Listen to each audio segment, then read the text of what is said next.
Je pense sans cesse à toi. Hey there, and welcome to The Foretop. It's a roundtable discussion of today's hot-button topics in food and beverage. I'm your host, Catherine Cole. Episode 23 will be all about liquids. We will discuss the au courant canned beverages. We'll discuss naked wine, and also the implications of printing nutrition information on the labels of alcoholic drinks. Here in the studios of OPB, I'm joined by Alice Feiring.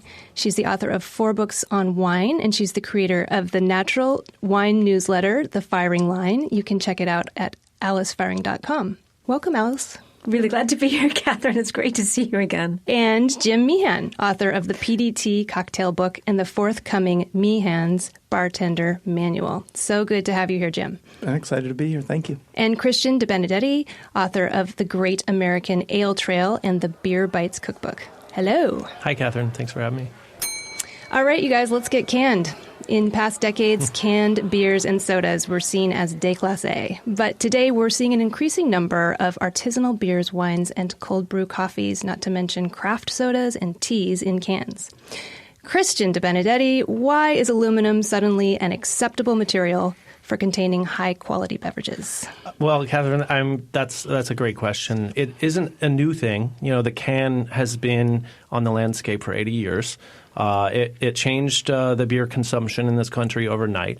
But until 10 years ago, there were no craft beers in cans. The first was from Colorado, Dale's Pale Ale. And also, shout out to our friends here in Oregon. The Ashland Brewing Company seems to have been very early on with their Caldera IPA. So, and at first, the idea of putting a craft beer in a can was outlandish. It seemed to run against completely the image of quality the brewers were trying to pitch, and were successfully pitching with the beers inside.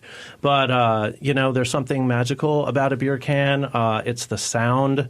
It is the throwback feel. It harks back to memories you might have from your first beer in college or with your parents or older siblings or something. It's something that is, I think, almost an emotional choice in the marketplace. But beyond that, it's also really practical. Beer cans are really good for beer stability. They're good for freshness. They're easy to recycle. They're light comparatively to glass. So there's so many reasons. And now over 500 breweries have picked up the can across the country in the last 10 years. And it's getting pretty crowded. And I just find it so interesting that it's more and more quality breweries, and that's happening in wine, too. I actually just wrote an article about this. Last summer, Nielsen reported that the wine in cans category had seen explosive growth of more than 125% over the past year. And the part that I found was really interesting was more and more small artisanal producers are experimenting with cans. But Alice, I can see you've got an eyebrow raised about this. Well, a little bit. What I find really interesting, it seems to be an American phenomenon. This is not experienced in Europe. You really don't. I was speaking to Felicity Carter, who's the editor-in-chief of Meininger's International, and she says it is not there. And so I'm really curious about why just American. Can is not in my culture. And I was speaking about this the other day. It's like, I don't think I've ever really drunk anything from a can. I'm not drinking soda. I never really was a beer drinker for down-market beer. So I don't have any cultural reference to it. And for me, it was truly shocking when I started doing some investigation. And I asked Hank Beckmeyer of La Clune Farm whether he ever thought of it. He said, as a matter of fact, I'm thinking about it. Why not? And did a little bit more investigation that it seems like naturally made wine is pretty well suited to it, because the more fining agents you use, the more danger you have for reduction in the wine, which of course means you've got to put a lot of other crap into the can. Okay, you might have to back up and explain what you just said for people who are not wine geeks. Right. So natural wine will obviously be wine that is organic viticulture, nothing added, nothing taken away. I think this is going into something we might be talking about later. But one of those agents that you don't put in are fining, anything to take the crud out, the little floating jetsams and flotsams that are floating around, and you're going to use some chemical or agent like clay or usually enzymatic to clarify it. So if you are using some of those agents to clarify a wine. It reacts with the aluminum, and it creates H2S, which is the smell of rotten egg. But, Christian, aren't the new cans lined with something so that there isn't that reaction happening? Yeah, well, so BPA, bisphenol A, is the BPA lining in cans, and all cans, a lot of canned foods as well. It's lined there to decrease the interactivity of aluminum with anything in acid. So any low pH, high acid substance like wine is going to react with the aluminum in a bad way. We don't want that to happen. It doesn't taste good. It's not healthy either. So BPA liners are ubiquitous. I don't know how much BPA-free cans are taking hold in the beer world. It's really kind of too early to say, or in the canned wine space. That's really interesting. That is So truly BPA-free, but they're lined with something else? Well, it's some kind of a plastic. It's micro-thin layer that's in there. Breweries around the country are constantly debating this and listening to customers, listening to science. And it's kind of like, when you have unexplained fever, something go online, and you start looking at studies, and pretty soon you're totally freaked out because one study says everything causes cancer. Yeah. Oh, yeah. One study says, the FDA has totally approved this and low doses, and that sets your mind at rest. The next study comes out and says, but on the other hand, so that's something we have to be mindful of in the whole food and drink world all the time. But beyond that, I think for now, what the beer world is saying is moderation in all things. If you're not drinking 20 cans of beer that sat out in the sun, you're not likely to leach anything out of that lining or that can into your system. So don't sit around and drink 20 beers in the sun. Which is not a good idea anyway, BPA lined or not. Right, exactly. No, so it's a debate, and everyone's trying to get the most up-to-date information. Currently, the FDA is saying these do not pose a grave threat to health, but it's always important to stay on top and see what's being said.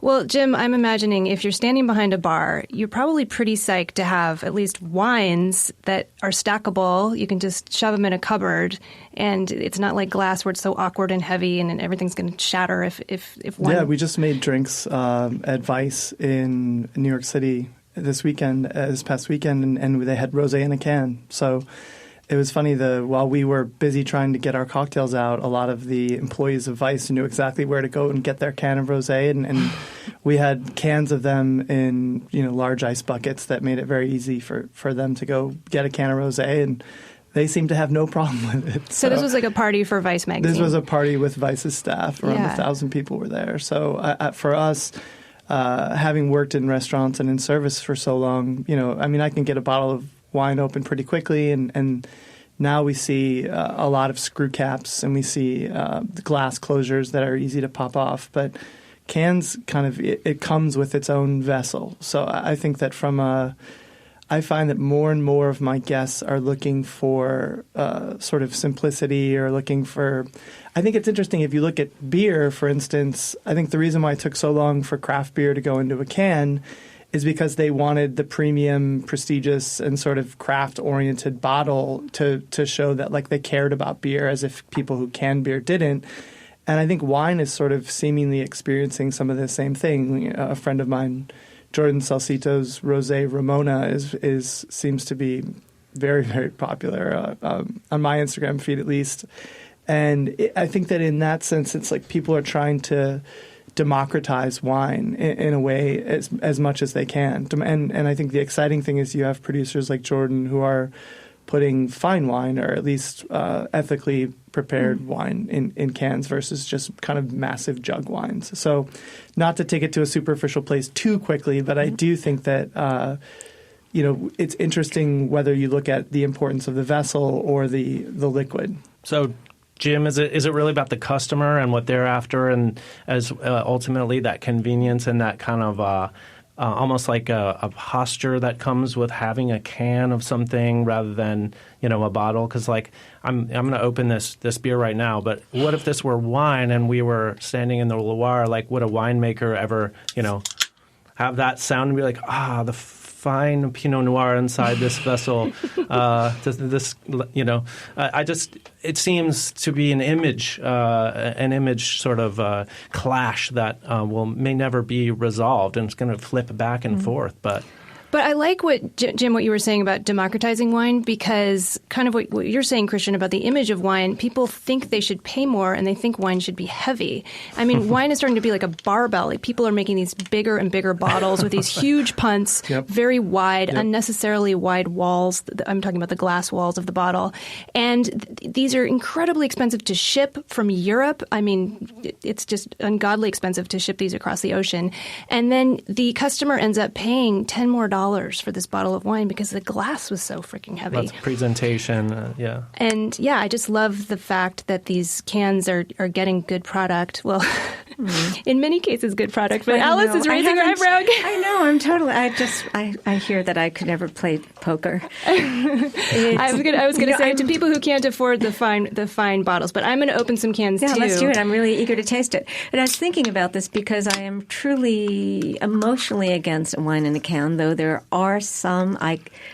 The point of a can would be refreshment, not about drinking a wine that's going to be fascinating or interesting, because I get at least half of my enjoyment out of smelling and sniffing and getting the aroma and then drinking, and certainly I'm not going to do that in a can. So what would be great is something fizzy, something refreshing. I can see rosé with... Yeah. Okay, I'm handing you a bubbly wine. Does anyone want to try the rosé? Straight from a can, absolutely. Anyone want to try the rosé or the bubbly? I might add, this is a wine that is put into a paper cup, so I'm not getting the real out-of-the-can experience, but it's my first. You're welcome to. Thank you. I also think that, speaking to, age-worthy wines, I'd be horrified to see a wine that is going to evolve over many years kind of go into a can instead of a bottle. And I'd say the same thing around Chateau Neuf de Can. Yeah, I mean, same thing around beers. I don't want to start receiving Cantillon in a can. So I think that there's for wines or beers that are age-worthy, a bottle is going to be a much more durable vessel for it to be stored over many years or cellared. Well, absolutely. The ageability with a cork, a permeable stopper, it's just not happening in a can. Even if they have an oxygen eating cap. Yeah, or liner. I totally agree with you guys. And the two wines we're tasting here, these are from Paso Robles or Paso Robles, depending on how you like to pronounce it, because people pronounce it both ways. Producer, and let's see, this one is just called Méthode Illuminum, and it's a sparkling wine. I believe it's a sparkling wine from Pinot Noir.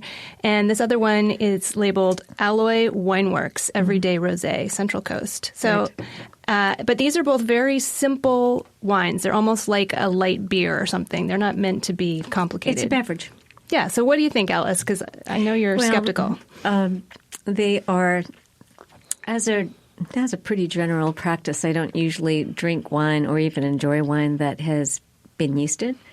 And these aren't native yeast wines. And so and as somebody who never really drank like the Boone's Farm equivalent or wine coolers. I don't know exactly what they're like, but they were extremely popular. And I could see these totally transferring. Now, I don't know whether it is democratization. It is just really hitting that market. Mm-hmm. And this is not a wine that I'd be interested in. Christian, did you taste one of them? What did you think? I did. As Alice said, a sparkling wine in a can that's cold and a little tart. Refreshing. I've got no big problems with that. Am I serving it at a dinner party? Probably not, but maybe at a barbecue. In our brewery, we get a lot of requests for gluten-free things. We, sell wine from the winery next door, but so I wouldn't be totally opposed to it. But it is. It's definitely not a beverage that screams nuance. However, it's on a hot day like today, hitting the spot. Well, Alice is holding out, so I think we better move on to our second course. I'm just trying to be diplomatic. I think you're doing a fine job, and these are drinkable. Yeah. Well, how about swallow it, in other words. So. I didn't spit, right? How about we move on to our second course, which I think will appeal to you a little more, Alice. I love this conversation about wine and cans. You're kidding? No, honestly. I am calling our second course Liquid Nudism because why not? The intellectual wing of the wine world has embraced the so-called natural wine movement, which celebrates minimalism in farming and winemaking. Alice Feiring, your wine writing focuses primarily on the natural wine movement, and I love the titles of your books, Naked Wine and The Dirty Guide to Wine. Thank you. So why don't you start us off and kind of define the term natural wine for those of us who have never heard it? For natural wine, I think it's one of those terms that gets debated a lot, but we all know what we're talking about when we mention it. So it's organic viticulture and then nothing added, nothing taken away in the winemaking process. So that means no yeast, no enzyme, no bacteria, no tannin, no acid, no deacidification, no heavy lifting like machines such as reverse osmosis, that kind of thing. So it's just basically, it is the winemaker's juggling act to keep a wine from going to vinegar with as little intervention as possible. Alice, I have to jump in and ask, what about sulfites? I feel like that's the number one question that's I hear. added. Right. No added sulfites. Except maybe right? a little bit of sulfites. So could you explain for us what the role is there? Okay. Sulfites are an antibacterial. And so it is basically going to stabilize a wine from a lot of nasty things happening to it, from oxidation, keeps it safe from oxygen.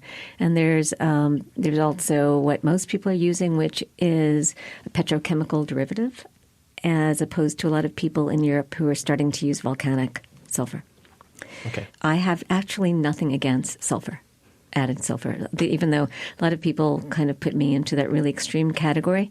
It's nothing, and it is natural. There's nothing really bad about it, but there's a big difference between 5, 10, 15, 20, 30 parts per million and what you're going to have in your average rosé white wine at 175. Mm-hmm. And if you're organic, you're allowed 100 parts per million, and that's huge. And you can absolutely taste the difference. So for me, if you're adding too much of this product, it's kind of like a lot of hairspray or hair gel on your wine. It fixes it in place. It doesn't move. So to say Tony Couture, who was the first natural winemaker in the United States, who started in 1978, always says with a natural wine, the last sip is the best. And with a conventional wine, the first sip is the best. And you really do see that development is allowed. So it is an extremely controversial additive. Sometimes if you have a really crappy vintage, it's wet, you don't want to take that chance. A little bit residual sugar, you might add a little bit more. It's up to the winemaker to make that decision. And the winemakers do use some in the cellar. So when, sometimes. I know some people who never do. Sanitization or topping up and nope. Okay, No. Interesting. No. Well, and we should point out that people often think that they can't handle sulfites Right. when actually It's the added tannin or the alcohol. sulfite allergies are incredibly rare. Well, Jim, I want to hear your perspective on this. Is there a natural movement in spirits? I mean, what's going on from your perspective? I think I'll make a comment, though, on wine. I think that when I moved to New York City, my brother was working in PR for a wine firm. And so the first great wines I drank were Chapoutier and Gaia and Jolie. And I went on to drink Domaine Huet and Ostertag and many of the Radicon, certainly Grosvenor. So it's interesting. I wanted to ask Alice really quickly. Yeah. I find that it's interesting. There's a parallel, what I would say, in our industry with micro distillers, where I feel like it seems like when I drank those wines many years ago, I loved them. I immediately loved them. And I never felt like I was drinking a winemaker's experiments. Mm-hmm. And now often when I go to hot new restaurants in Copenhagen or Paris or London, I oftentimes order a pretty expensive bottle of wine with a really sort of like, Matisse or Picasso-looking label, often in a heavy punted bottle. That's an orange wine or a pet nat. And I find that the wines skew from deliciousness. So I guess before I talk about spirits, I just wanted to know, since I became a cocktail cyclops about 15 years ago and totally fell off the wine world, what your thoughts are on that. Yeah, Jim, it's a really good question. And I think the natural wine movement is totally an evolution where natural wine makers are often partying too much and not keeping as much attention on their winemaking practices. And the other thing is that there's so much demand that many of the wines are getting into bottle far too quickly. And this is a real problem. Also, there are so many new people coming into natural wine, and they're identifying heavy funk and perhaps off flavors, and even mouse, which I find completely disgusting. And mouse, for those wait, stop. I'm going to define that. If you drink kombucha, you often get that little popcorny, or I used to call it, actually in my first book I called it puppy breath. There's like this halitosis that comes at the end that sometimes you cannot get rid of, which is a very complicated melange of winemaking mistakes that happen. And they say, natural wine, I love it. So you have to choose carefully. It is difficult, but there is still a whole lot of wildly delicious natural wines out there. Yeah. And I think that Scandinavia, and even good friends of mine, Mods, are you listening? That's Mods Kleppa from Noma, might take it a little bit too far. Yeah, I remember when I was over there, and I ordered a bottle of red wine, and they looked at me twice like, "Why would you want red wine?" It was just, it was. You mean because they only drink orange wine? It was all orange and white. So when I wanted a red wine with the meat course, I got it was almost like the needle skipped. Didn't he give you coffee instead? Everyone, I feel like we're getting we've been using a lot of nerdy terms, and everyone's welcome to email me at theforetop@gmail.com if you have any questions about the beverage terms throwing around in this episode, but let's at least tell everyone what an orange wine is. Orange wine, I'll take that one. Okay. Is just a white wine that has skin contact. So it's basically a white wine made as if it were a red wine, so it gets the color from the skin. It also gets tannin, so you might approach it expecting fruit floral aromas, and you actually are smelling a red wine. So it's just about the color from the skin. And it is very natural in that, in past centuries, people weren't able to press the juice off the skins. They just let the skins and juice macerate together, right? And also, since you weren't using any additives, you get a lot of antibacterial and basically protects the skins, protect the wine from oxygen itself. So it's a perfect thing for doing wine without sulfur. Now, I want to hear from Christian and Jim. We never heard about the natural spirits movement, and I want to hear about natural beers, too. It's interesting. I think that, the spirits world right now is at least 30 or 40 years behind the wine world, especially, wine drinking appreciation in America, and probably 25 years or more behind the beer drinking, the craft beer revolution. So we've been, in the last 10 or 15 years, more like 10 actually, going through a massive micro distilling renaissance, or I guess it is a renaissance because there were hundreds of distillers in the 19th century. So it's a very interesting time, and as I sort of alluded to before about new natural winemakers sort of selling their experiments at quite a high price to some of their audience, I find that the interesting sort of fine and I guess somewhat conservative line that I've had to kind of toe both as a writer and as an operator is, I want to support local, and I want to support the new guy and the smaller guy and the sort of innovation and the excitement that's bringing. It's bringing new guests into our bars and restaurants who are interested suddenly in drinking gin or drinking whiskey that would maybe have only drank vodka before.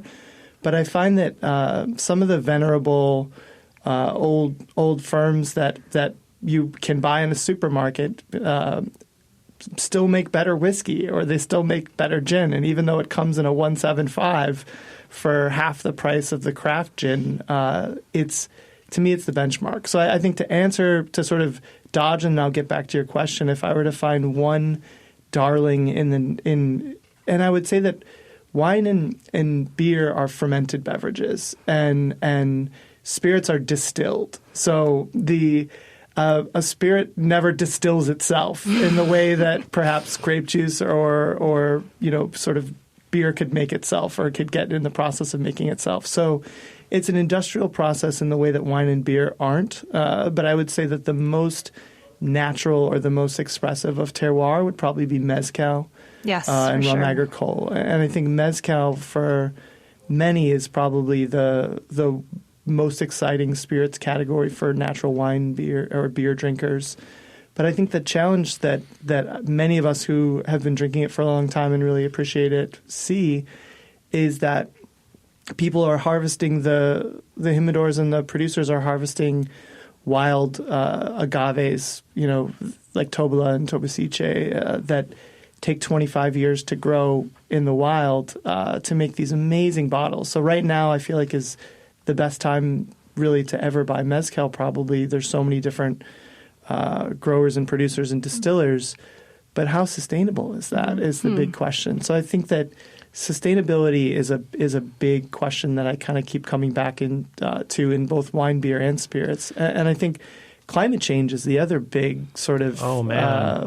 You went there. Yeah. Oh, no. I think climate change will be a huge factor in both, wine, beer, and spirits production. No, I agree. Not to make light of it. It's true in beer as well. The topic that we talk a lot about is natural fermentation, spontaneous fermentation, finding malts that have been grown locally where possible. This is, I think the danger is that the natural term becomes abused. There are cans, after all, in the grocery store that say natural ice on them, and that's not a beer that was made by monks. That was made by robots. All right, let's just get that off the table. So there's a danger of a kind of mission creep or the terms being thrown around and abused. And right now in beer, it's a really lively debate over what constitutes natural, real, spontaneous fermentation, things like that. It's not to say that every beer style can be made or should be made in that way. Certainly not. There are certain styles for which spontaneous or the yeasts that convert a wine into a natural wine, totally wild, wouldn't work in a Pilsner, for example. So, but you actually brew spontaneously fermented beers, don't you, Christian? We have experimented, yeah. And what we find is the wild yeast that grow in the area so far are very related to the wine world. We're surrounded on two sides at our farm property by wineries. And so with at the risk of going way too nerdy, there is a super strain of yeast in the area called Zygosaccharomyces branzii that is a taint in wine and apple juice and things like that, which we're finding in the air. So that doesn't do great things in beer. It kind of leads to some metallic and funny flavors. So on the other hand, we are fermenting with yeast like grown on rose hips from the property, grown on plums, on the skins of plums off the farm, off figs off the farm, off of catkins, which are filbert flowers. And kind of guiding our fermentations and little experiments in our yeast lab, which is really just a corner of the barn, to guide those yeasts in the right direction. So as for a fully, totally spontaneously fermented beer, which is kind of the holy grail these days in the beer world, and for good reason. Jim mentioned Cantillon, a great brewery in Belgium, which I've visited many times, is the gold standard, a family-run 110-year-old brewery that is just incredible. 118 years now, I think. So, when we celebrate those breweries. But what's happening now is a lot of, and going back to what Alice said, a lot of copycats and sort of projects that are popping up, and without necessarily the best intentions. They may not understand what they're working with, and maybe forcing beers out too quickly, or throwing around terms like spontaneous and lambic and goose, which is another beer term which your listeners may want to have defined, and I'm happy to help with that. These beers are the hottest thing in the world for beer, but they are the hardest to make, and they take literally 1 to 3 years to get it right with minimal intervention. I think that is the kind of the key word. We put these beers to sleep for 1 to 3 years and literally do not touch them. Maybe we top the barrels up. But it's an incredible process. What we do at the brewery and what everyone is interested in the beer world now, or seems to be talking about, is harnessing wild yeast from the air, from fruits, from grains, and putting them to work in the brewing process. It's a fascinating way to reflect what the terroir really is in beer. I really believe that can be expressed through beers and these natural and mixed fermentations is what we call them.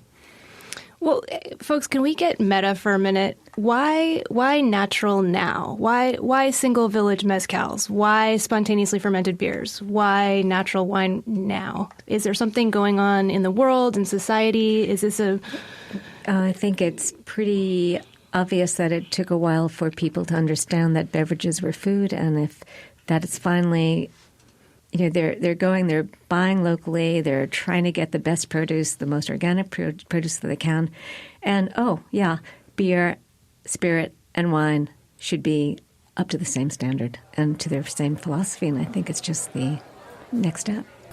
And that's the perfect segue to our next topic. Yay! So our final topic for today is what is in this drink. Consumers are accustomed to seeing nutrition information on packaged foods and non-alcoholic beverage labels. But wine, beer, and spirits packaging has not included any dietary facts until now. Last summer, the Beer Institute introduced a voluntary disclosure initiative, pushing a majority of American beer labels to be printed with nutrition information by the year 2020. Jim Meehan, I am curious to hear what your reaction is to this. Do you think in the future we will be seeing nutrition information on liquors and wines as well? Yeah, I mean, personally, I'd like to see it. I know working in the rum space that there are, when most consumers who aren't familiar with rum, they think of sugarcane and sweetness. So they think rum is supposed to be sweet. But one of the biggest challenges we face in this space is that people assume their rum is going to taste like candy, whereas there are some really fine rums out there that are dry and complex and earthy in the same way that a Scotch or a Great Armagnac or a Cognac is. So I would love to see complete transparency. I think that it's really important, I think, for consumers to know what they're consuming. That's so interesting because I hear more often that the industry is pushing back. They don't want nutrition information included. No, I think that when you find the finest spirits out there, the ones that are either naturally made or made by people with integrity, they have nothing to hide. So they're all pushing for complete disclosure.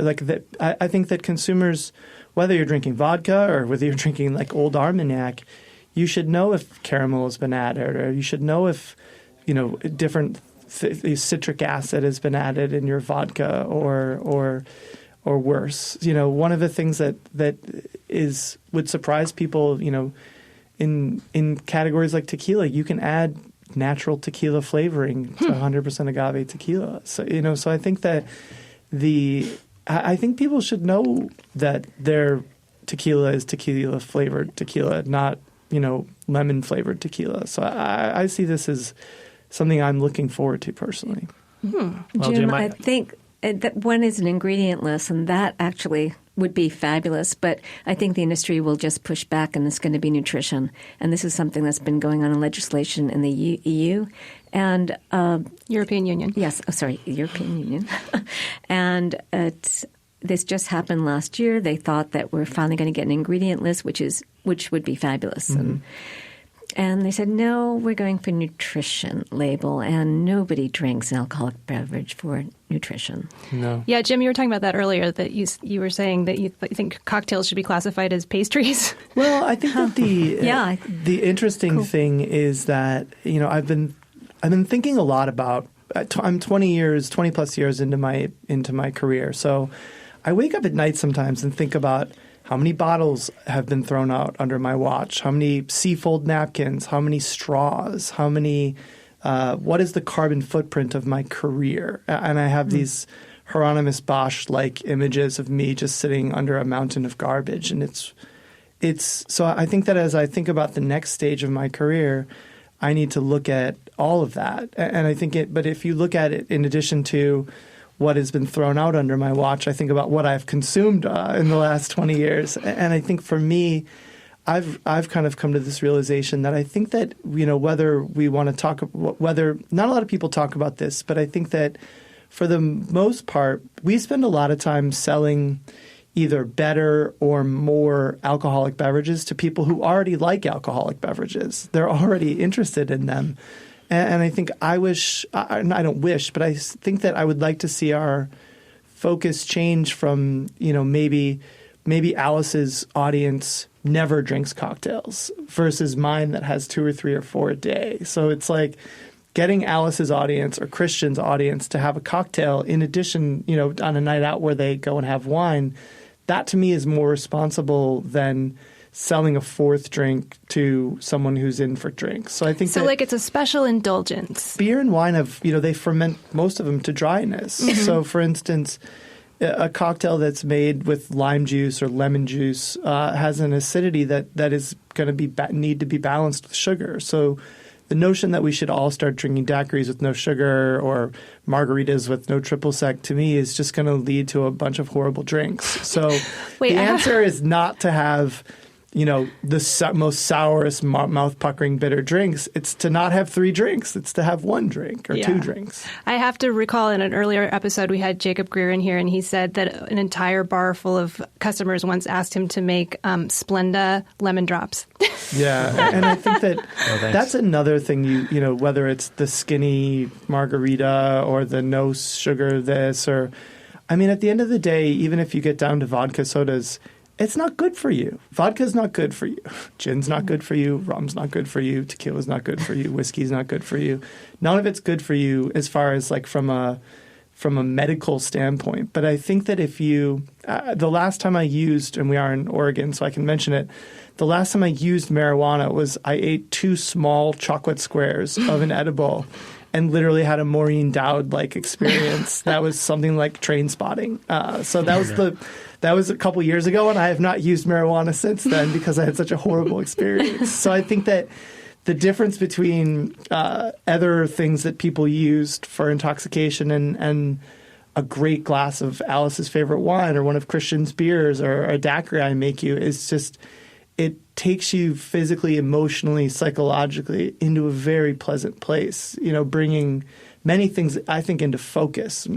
It's just a matter of balance and a matter of and I think that's something that we need to spend more time, for me, as a professional in the industry, encouraging people to find balance.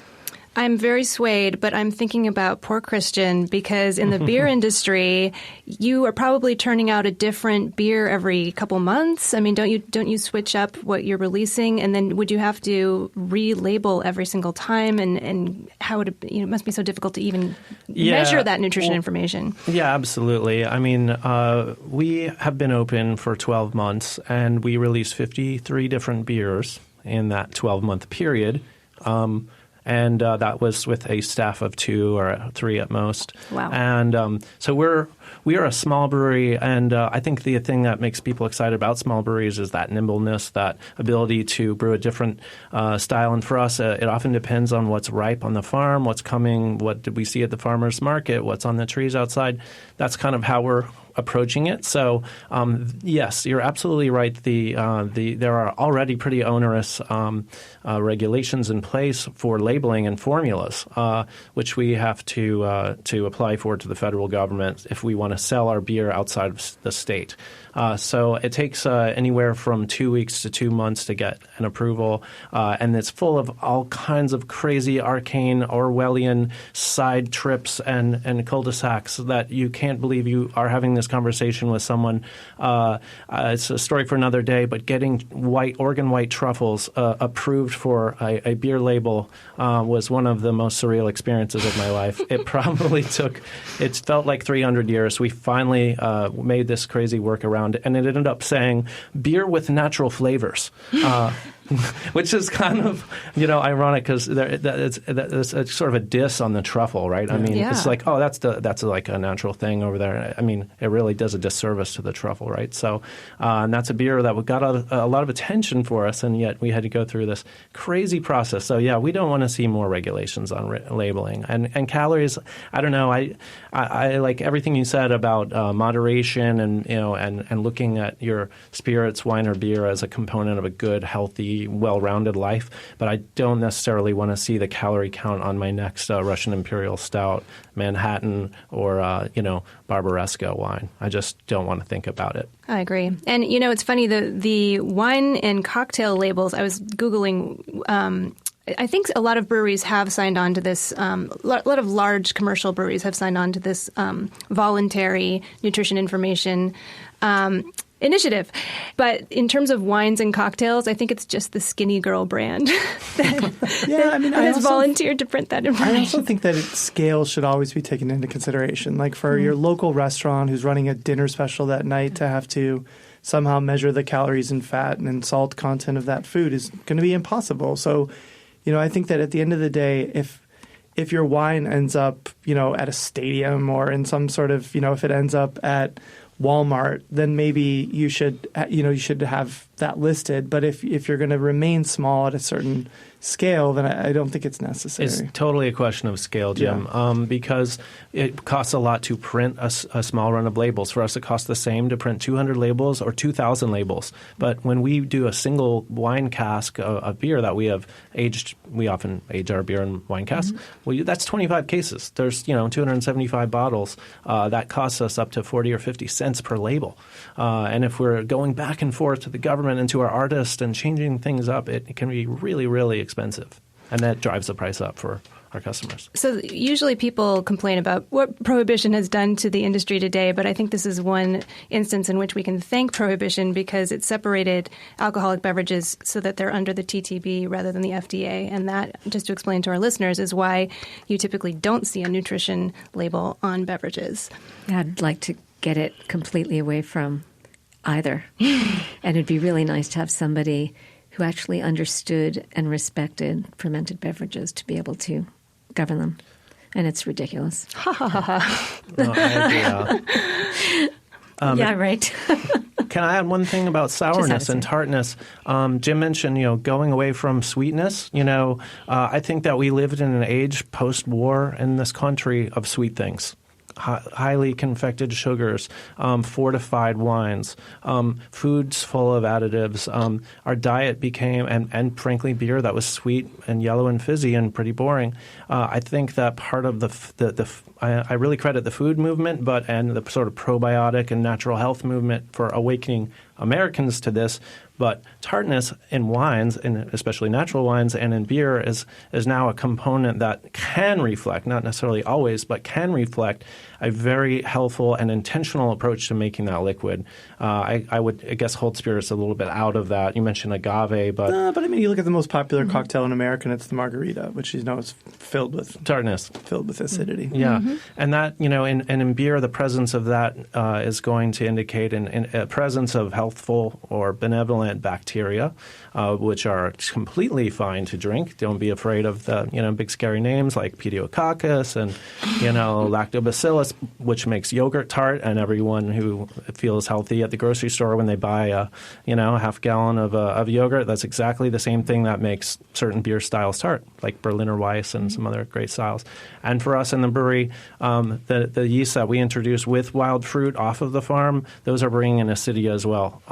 Through the wild yeast that live on the fruit, and then through a long, gentle fermentation in oak barrels. So what you have is kind of a living beverage that lives in wood for a period of time that, a close friend of mine always says, I think sour beer makes you smarter because, it stimulates different parts of your palate and your brain. You think about beer in a different way. It's stimulating to your appetite.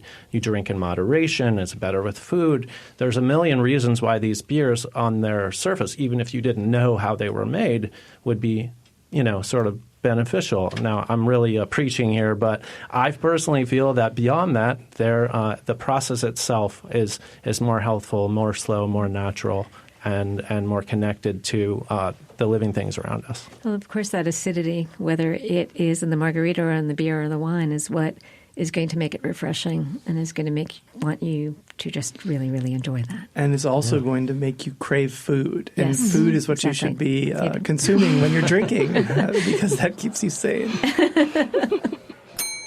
Maybe we should move on to dessert. I will go first. Dessert is the course where we all just share something we've been enjoying this week. And like everybody else in the United States, I just finished this week rereading The Handmaid's Tale by Margaret Atwood and 1984 by George Orwell because I just felt like I needed to. But what I kind of noticed in these two books was the role of food and beverage in these dystopian societies. It was really humorous to me to note that in The Handmaid's Tale, the main character character, Offred, when she's basically imprisoned as a handmaid, her food is this like very bland institutional food that's like delivered to her on a tray. It's like green beans, a baked potato, and a dry piece of chicken. But then beverages I was very interested in. The privileged classes got wine, and the handmaids didn't get any alcoholic beverage unless they snuck it. And same thing in 1984. It's kind of like Russia. They keep the plebes, the population, tranquilized. I guess in Russia they keep everyone tranquilized with vodka. And in 1984, everyone's tranquilized by endless amounts of this awful gin that's barely drinkable.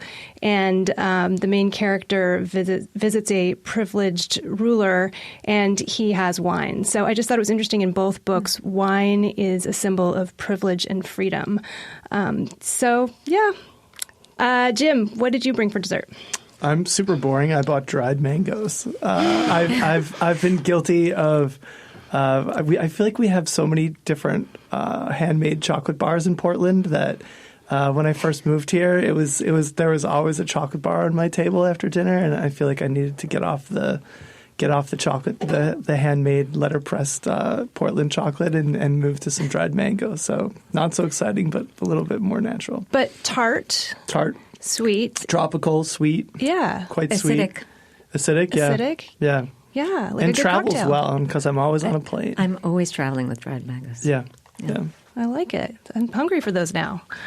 Christian, what did you bring us? Yeah, speaking of hungry, the summer, June and July in Oregon is all about berries. So I've been eating a lot of berries, and I'm not going to name this chef by name or even say his neighborhood, but we were having a barbecue the other night, and he's like, "You got to see my raspberries." We're picking raspberries off the bush in his backyard, and they're so great. And then he pushes the gate open of his place, and I'm like, "Oh, where are we going?" He says, "Follow me." So we're walking down the street, and he keeps going, and I'm like, "What?" We were just hanging out in the backyard. Now we're halfway down the block. We needed to visit a neighbor's golden raspberry bush and pick that for a little while. And it just reminded me that like summertime is all about here strawberries, lingonberries, marionberries, and the stuff we're using at the brewery now, josta berries, huckleberries, all sorts of crazy berries I didn't even know existed. Wait, what's a josta berry? It's delicious purple. It's big. You'll love them. Kind of like a huckleberry. The official berry of reggae. Right. And we're putting them in beer too. Whenever we can get as much as we can, 30, 50 pounds at a time, we'll put them in beer and age them in oak. So that's something like really look forward to from a beer making and just a late night snacking option. Hear, hear. Alice, how about you? Well, speaking of lactobacillus, White Mountain yogurt from Austin. It is amazing. And Everything in Austin is amazing. I found it up in New York at Clueston's, and then it disappeared, and I was at a market here, and I saw it, and I was just so excited. It's tart. It reminds me of yogurt from Georgia, the country, not the state. So it's just makes me very happy. I'm going to have to fly to Austin and taste that. You can get it here in Portland. Excellent. Where the yogurt aisle never stops. That's true. Well, a special thanks to our amazing panelists today, Alice Feiring, whose work appears in publications such as The World of Fine Wine, The New York Times, and The Wall Street Journal, and you should check out her newsletter, The Feiring Line. Christian DeBenedetti, people were probably wondering why we were talking about you and brewing. You are the founder and head brewer at Wolves People Farmhouse Brewery right here in Newberg, Oregon, and our listeners should visit. Christian also has written for publications like Punch, Outside, and The New Yorker.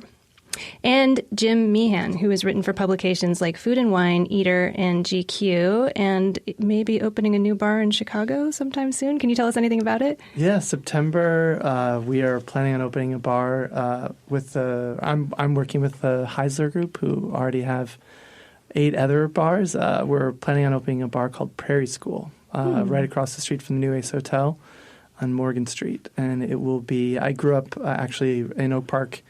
Lived kitty corner to a Frank Lloyd Wright house, and we will be looking at how we can reposition cocktails, spirits, and beverage firmly within a Midwestern tradition in every way in which we can. My parents live in Michigan now, so Michigan has some very interesting winemaking, and Chicago has a long-standing brewing tradition, and many different interesting craft distilleries that are quite nearby. So I think we'll be looking at Prairie School architecture, certainly the Bauhaus and Mies van der Rohe and all the other great architects of Chicago, to see how we can create something unique for Chicago. And for me, it's a homecoming that I'm really excited about. That is such a cool idea. I lived in Chicago for a little while, and the architecture is just mind-blowing. Yeah. And that prairie architecture in Oak Park. Wow. Yeah. Wonderful. Well, thank you, everyone, for being here. Today's IACP and James Beard award-winning show was recorded in the high-fiber, protein-packed city of Portland, Oregon, in the studios of OPB. You can read all about us on the OPB website. Our producer is Alex Ward. Special thanks to OPB sound supervisor Stephen Cray, and our theme music was performed by the incomparable wine importer Kermit Lynch. I hope you can join us for our next episode, and please tell your friends to subscribe to The Foretop. Bye. Nuit blanche, nuit blanche, nuit blanche. Est-ce que le service a compris ici?